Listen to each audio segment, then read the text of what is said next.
Ecuador in South America. Dominated by the Andes, the country straddles the equator. Off its Pacific coast lie the Galapagos Islands, with animals found nowhere else on Earth.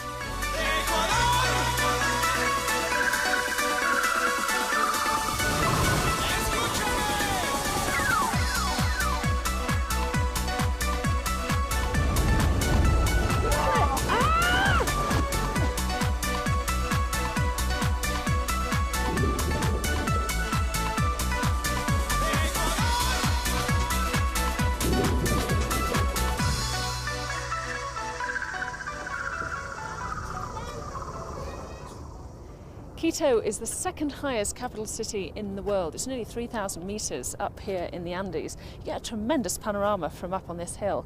You can see down to the new skyscrapers and also the old colonial district. But to really appreciate a sense of history here, you need a good guide like Patricio. Hi, Anna. Hi Patricio, nice to see you. Nice to see you. Yeah, an amazing view from here. What are the key landmarks you should be looking out for in Quito? Well, first we have the volcano Pichincha. Yeah, this is an active volcano. And it's very important because the city of Quito is actually built on part of the volcano. You can see how the city actually goes to the edge of the volcano. And then beyond that, you can see the eastern range of the Andes. Beyond this, eastward, we have the Amazon jungle. What about the old district then? Just how old is it? The oldest structure that we have here is this church of San Francisco, which is 1534. And this is when the Spaniards arrived to Quito. Before this, we had the Inca city of Quito here. So are most of the buildings Spanish style then? Yes, yes. Best way to see the country, really, especially the Andean region, is with horses. You have to get off the road.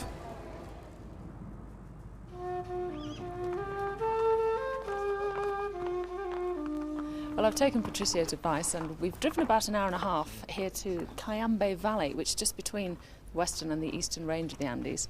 And now we're going to go completely off the beaten track on horseback. I suppose I should look the part now. I'd like to introduce to you a good friend of mine. This is Alfredo. Anne, how are you? Hi, Alfredo. Nice meeting you. Hello, nice to see you. This is your horse. Hope you like it. What's it called? ¿Cómo se llama el caballo? Flamenco. Flamenco. Flamenco. He has some European blood, but he's a good horse for the mountains. Right. So yeah, we'll have like a 7-hour trip today on the horse. Flamenco sounds like he's going to be dancing the whole way up the mountain. He'll be happy to take you. Where are we heading for? We're going up to the mountains to Mojanda. Is the name of these mountains up in front, where we have a setting of 3 lakes up there. The biggest peak is about 4,700, called Fuya Fuya. But we'll camp on a base on a lake, on the main lake. Has all the equipment gone up ahead then? All the equipment, yes, everything's going to be set, and we're going to have our dinner up there, tomorrow breakfast. What's this village? This is Tabacundo.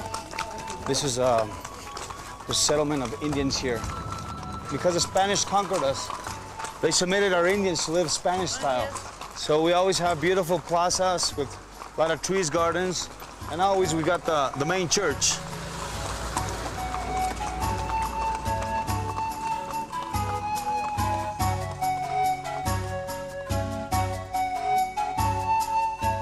It's beautiful. Suddenly start to realise how high we've come now. You see those, that rock peak up there?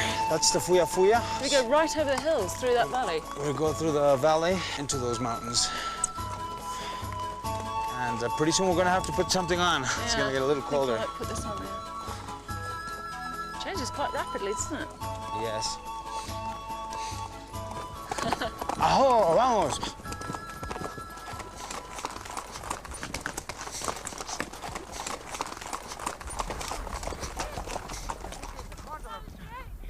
I see a condor up. Condor. Condor. Condor. Much bigger than I thought it would be. 3 meters. 3 is meters. the wingspan of an adult condor. Wow. Biggest flying bird in the world. I never expected to see one here. I mean, you hear about them in the Andes, but... As you know, they're vultures, so what they're looking is for raw meat. How many are around here? There's about 10 families around this area, but we think that in Ecuador there's like 300 condors left. Is that all? We're so lucky to see, just look at them fly. What a spectacular sight. Yeah, this is Yanacocha. Yanacocha in the Quechua language means the Black Lake. Well, I tell you what, that ride, however saddle sore I am, was worth it. So we go on down to the camp. Let's go down to the camp. Come on, we're nearly there. Vamos. Don't fail me now.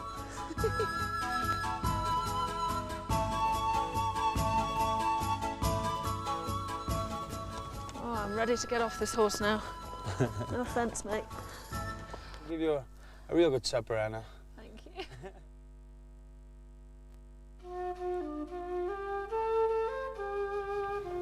Well, thankfully I'm not quite as stiff in the legs as I expected from that long ride yesterday.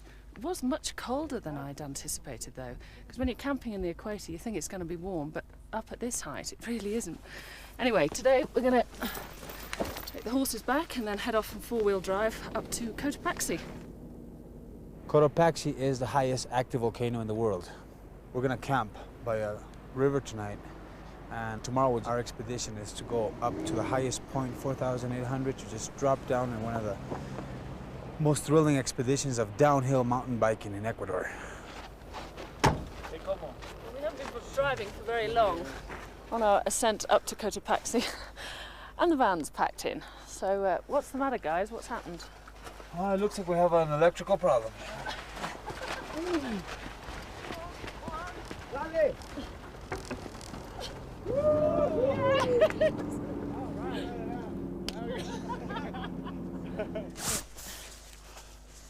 This is going to be soft enough.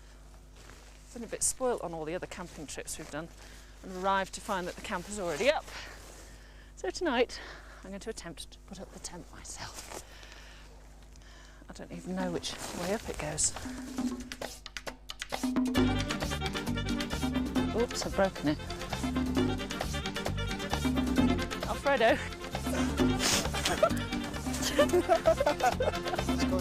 Okay.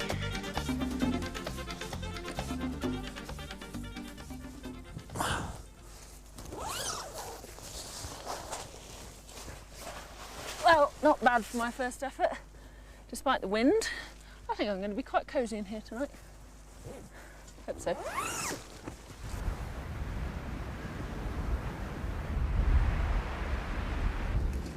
Despite all this wind, I actually slept better last night than the night before. You're getting used to altitude, I think.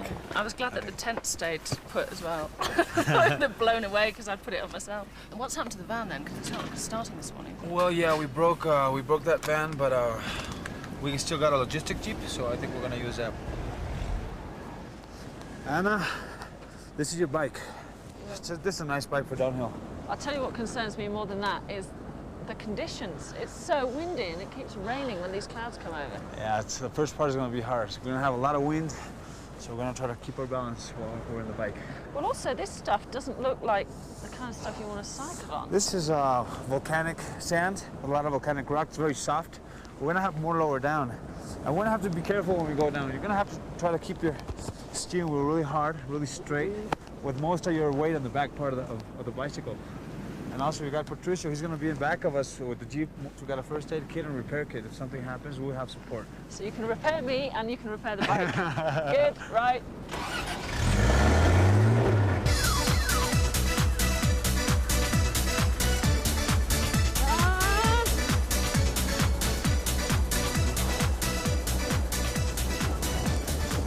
I can't control it. Ah!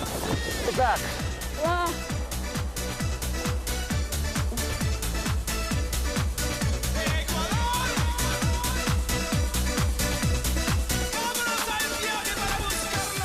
Get some speed, you can let yourself go.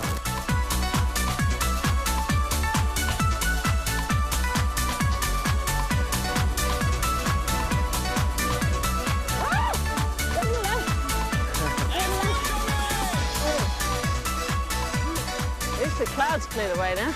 Yep, it's beautiful. I don't know what you did to that bike, but the tires split up.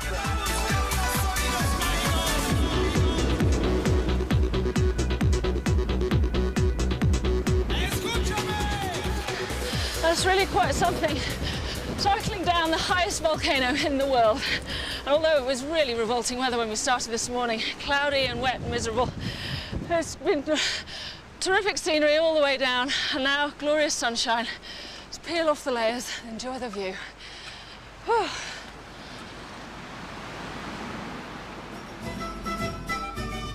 I'm only a stone's throw away from Cotopaxi. This is Sakisili Market. We can buy just about anything. Now, there are Indian markets like this all over Ecuador. This is one of the best. Incredible. I'm kind of overawed by the colour and the culture. Oh, beautiful, isn't it? So much colours. You don't know where to look.